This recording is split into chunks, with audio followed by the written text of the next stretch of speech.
Hai semua, Assalamualaikum. Dalam video kali ini, cikgu akan berkongsi tentang matematik tingkatan 3, bab 7, pelan dan dongatkan. Melibatkan subtopik 7.1, unjuran ortogon dan satu standard pembelajaran iaitu melukis unjuran ortogon.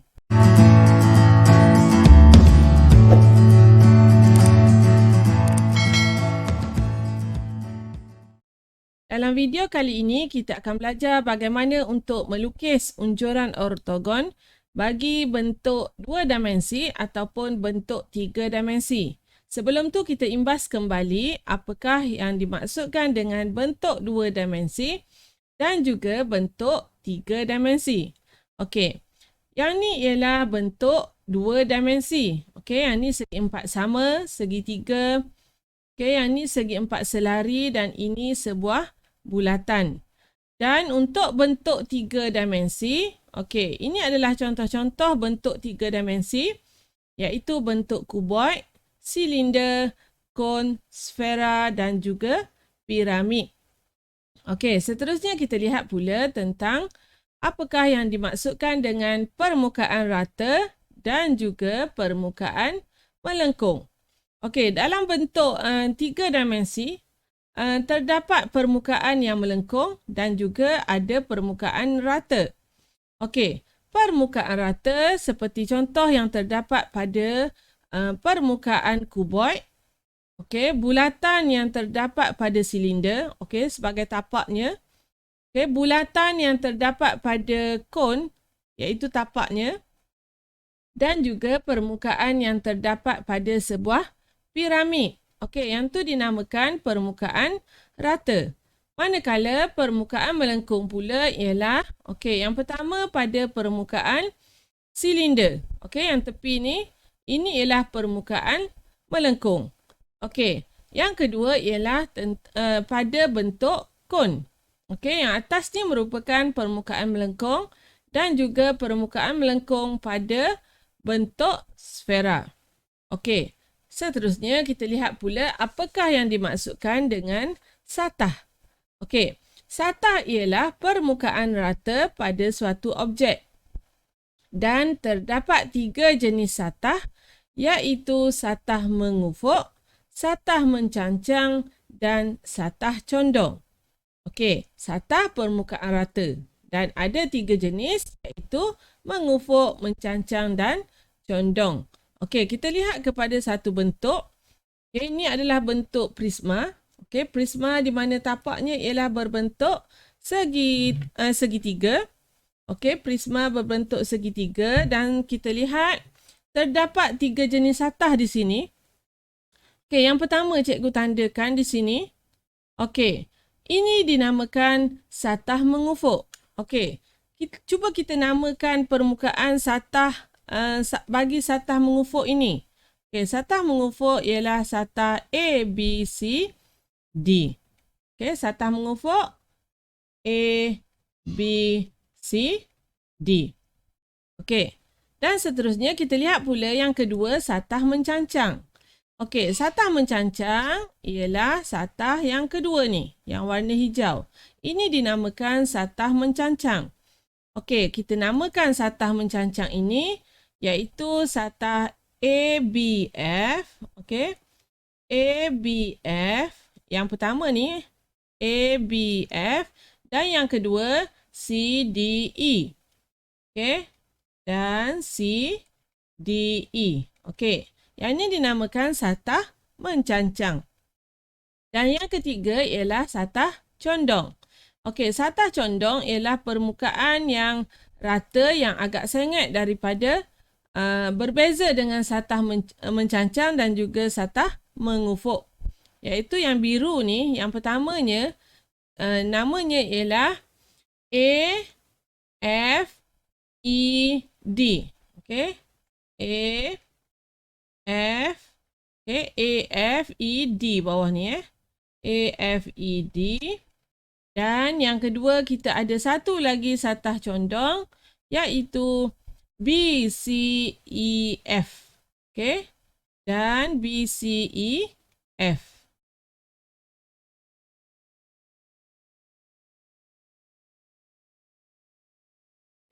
Cikgu harap boleh faham dan bezakan antara satah mengufuk, satah mencancang dan satah condong.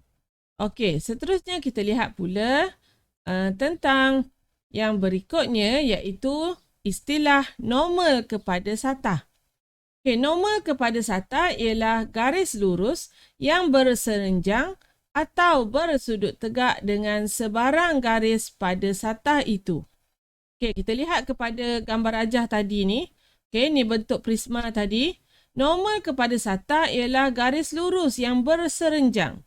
Berserenjang maksudnya sudut 90 darjah. Kalau di sini maksudnya garis FM, garis FM dan EN, EN berserenjang dengan garis AB dan CD. Garis FM berserenjang dengan AB. Garis EN berserenjang dengan garis CD. Maka kita boleh buat kesimpulan bahawa garis FM dan EN dikenali sebagai normal. Normal kepada satah ABCD. Satah ABCD berada di bahagian bawah dan garis FM bersudut tegak kepada satah dan ini kita namakan sebagai normal kepada satah. Boleh? Seterusnya kita lihat contoh yang pertama. Rajah di bawah menunjukkan kubus. Nyatakan normal kepada satah berikut. Yang pertama. Cikgu pilih satah yang pertama iaitu satah PQRS. Di mana satah PQRS? Bawah ni tapak dia. Cikgu warnakan. Ini ialah satah mengufuk. Satah mengufuk iaitu satah PQRS. Dan kita nak nyatakan normal kepada satah. Tadi cikgu dah terangkan normal maksudnya 90 darjah. Garis tersebut berserenjang dengan satah 90 darjah maksudnya. Kita lihat. Satah PQRS, apakah garis-garis yang membentuk 90 darjah dengan satah PQRS? Jadi kalau kita lihat di sini, yang pertama ialah garis UP. UP membentuk sudut 90 darjah di sini. Seterusnya garis VQ. Seterusnya W, R dan TS. Jadi garis-garis ini apabila berserenjang dengan satah yang dipilih, maka kita namakan dia sebagai normal kepada satah. Jadi kita tulis semula UP, VQ, WR dan TS. Susunan huruf ni menyatakan normal kepada satah. Kita perlu nyatakan huruf yang berada di atas dahulu. UP. P ni yang berserenjang dengan satah PQRS. Jadi kita perlu tulis sebagai UP. Bukannya P, U. VQ. Sebab apa? Sebab Q yang berserenjang dengan satah PQRS. WR dan TS. Seterusnya kita lihat satah yang kedua. Satah yang kedua iaitu satah PSTU. Kita tandakan dahulu di manakah satah PSTU. Yang ni PSTU. Iaitu satah mencancang. Cikgu tandakan satah PSTU dan kita perlu cari garis yang membentuk sudut 90 darjah dengan satah PSTU. Jadi di sini kita boleh lihat daripada gambar rajah. Yang pertama ialah VU. Membentuk 90 darjah di sini. Seterusnya WT. QP dan juga RS. Jadi apabila membentuk 90 darjah, itu dinamakan garis normal kepada satah yang berkenaan. Sekarang ni kita bincangkan satah PSTU. Jadi garis-garis ini merupakan normal kepada satah PSTU, iaitu garis VU, QP, RS dan juga WT. Seterusnya kita lihat satah yang ketiga. Okey, satah RWTS. Okey, mana satah RWTS? Okey, yang ni RWTS. Iaitu satah mencancang juga. Okey, iaitu satah yang ini. Jadi kita kenal pasti manakah garis yang membentuk normal kepada satah ini, iaitu bersudut 90 darjah. Jadi garisnya ialah UT, okay, VW, QR dan juga PS. Okey, jadi kita ada 4 normal kepada satah ini. UT, VW, QR dan juga PS. Okey. Cikgu harap kamu boleh faham tentang istilah normal kepada satah. Yang pertama, kamu tentukan manakah satah yang dimaksudkan, satah yang kita nak pilih, dan tentukan manakah garis yang membentuk 90 darjah ataupun berserenjang dengan satah yang dipilih. Maka garis tersebut dinamakan normal kepada satah. Okey. Seterusnya kita lihat apakah istilah bagi unjuran ortogon. Okey, unjuran ortogon ialah imej yang terbentuk pada suatu satah apabila unjuran garis dari objek berserenjang dengan satah tersebut. Okey, kita lihat ya. Langkah-langkah untuk membina unjuran ortogon. Yang pertama, kamu kena kenal pasti jenis satah dan arah objek perlu diunjurkan. Yang kedua, lukis garis normal dari bucu-bucu objek kepada satah yang ditetapkan. Okay, tadi kita dah memahami konsep normal kepada satah. Yang ketiga, kita sambungkan titik-titik persilangan antara garis normal dengan satah untuk mendapatkan unjuran ortogon. Dan yang keempat, barulah kita lukis semula unjuran ortogon tersebut dengan mengikut ukuran yang sebenar. Dan kita akan labelkan semua bucu dan juga panjang sisi. Okey, kita akan lihat satu persatu bagaimana kita nak membina unjuran ortogon. Okey, contoh berikutnya. Okey, kita ada satu objek dan kita ada satu satah mengufuk. Okey, cikgu mulakan dengan objek. Okey, unjuran ortogon tadi ialah imej. Jadi yang ni ialah objek. Okey, katakan arah pandangannya daripada atas. Okey, arah pandangan daripada atas dan kita akan tumpukan kepada satah mengufuk. Daripada atas kita akan lihat garis ini. Jadi langkah pertama kamu perlu membina garis normal kepada satah. Okey, garis lurus yang membentuk 90 darjah dengan satah yang berkenaan. Okey, kita bina garis normal kepada satah dan kita akan lukis. Okey, daripada titik ni, titik antara normal dengan satah kita akan sambungkan membentuk unjuran ortogon. Jadi yang ni dinamakan unjuran ortogon, iaitu imej kepada objek yang kita pandang daripada arah atas menuju satah mengufuk. Boleh ya? Okey, ni kalau contoh untuk satu objek. Okey, objeknya ialah satu garis dan bila kita arah pandangan daripada atas ke satah mengufuk, kita juga akan dapat satu garis lurus. Okey, ingat yang ni ialah objek, unjuran ortogon ialah imej yang terhasil daripada arah pandangan. Okey, kita lihat contoh yang seterusnya. Yang ni melibatkan objek dua dimensi. Okey, kita ada bentuk segi empat selari. Okey, yang ni ialah arah pandangan daripada atas menuju ke satah mengufuk. Jadi yang pertama sekali, kita dah tahu satah mengufuk, kita dah ada arah pandangan dari atas. Jadi kita mesti lukis normal kepada satah. Okey, jadi kita akan buat setiap bucu ni kita akan lukis normal kepada satah. Dan akan ada 4 titik persilangan di antara normal dengan satah. Dan seterusnya kita akan sambungkan titik-titik tadi membentuk suatu imej. Okey? Dan imej ini dinamakan sebagai unjuran ortogon. Okey, boleh ya? Yang ni dinamakan sebagai unjuran ortogon. Okey, yang kedua, kita lihat contoh yang kedua.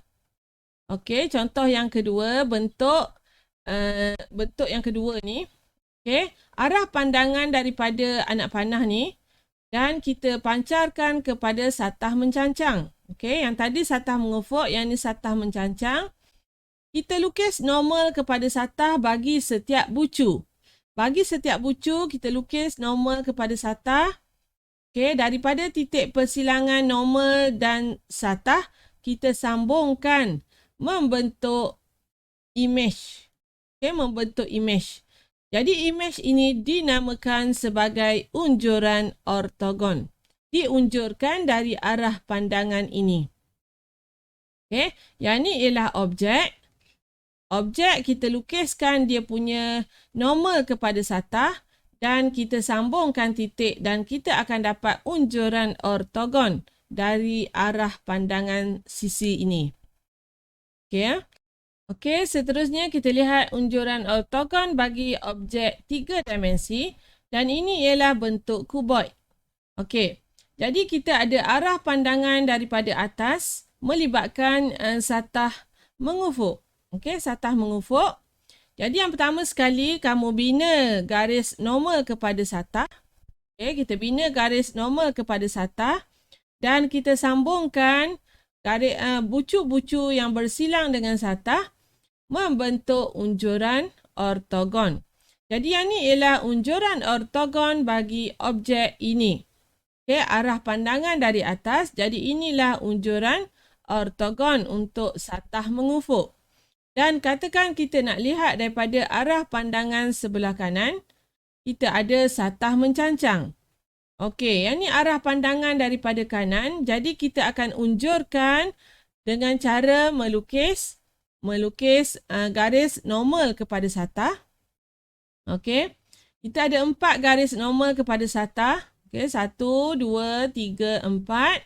Dan kita sambungkan bucu-bucu yang bersilang dengan satah mencancang ini.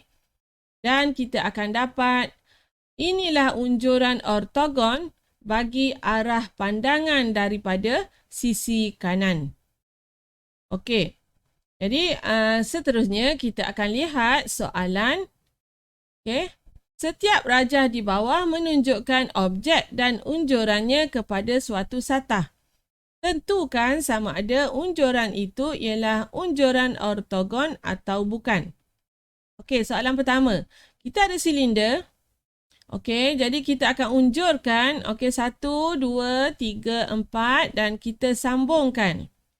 Jadi yang ini ialah unjuran ortogon kepada objek silinder. Kerana apa? Kerana kamu lihat garis hijau ni merupakan normal kepada satah kerana membentuk sudut 90 darjah di situ.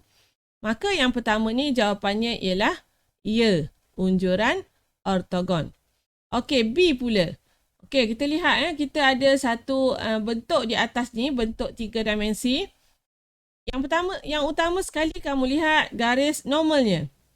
Okey, pastikan garis tersebut membentuk 90 darjah pada satah yang diberi. Okey, apabila garis tersebut membentuk 90 darjah, maka itu ialah unjuran ortogon bagi objek.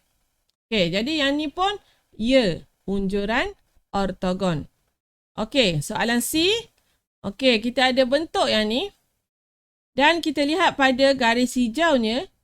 Garis hijaunya adakah normal kepada satah ataupun bukan? Dan daripada gambar rajah kita lihat tiada sudut 90 darjah di situ. Bermaksud garis hijau yang dilukis ini bukan merupakan normal kepada satah. Jadi yang ni bukan unjuran ortogon. Kerana apa? Kerana garis ini bukan normal kepada satah. Dan untuk soalan D, okay, kita ada bentuk ni, bentuk prisma. Okey, diunjurkan dengan garis normal kepada satah dan kita dapat lihat di situ ada sudut 90 darjah. Jadi ini juga merupakan unjuran ortogon kepada rajah di atas. Okey, objek di atas. Jadi yang ni ialah unjurannya. Maka untuk D jawapannya juga ya. Okey. Jadi cikgu harap dengan beberapa contoh ni kita boleh faham dan kamu dapat nyatakan apakah yang dimaksudkan dengan unjuran ortogon. Jadi kita akan sambung untuk bahagian 2. Bagaimana kita nak melukis unjuran ortogon dengan nilai yang sebenar. Okay, seperti biasa, sekiranya ada apa-apa persoalan, bolehlah ditulis di ruangan komen. Berminat dengan video-video yang cikgu kongsikan? Jangan lupa untuk like, share, komen serta subscribe. Terima kasih.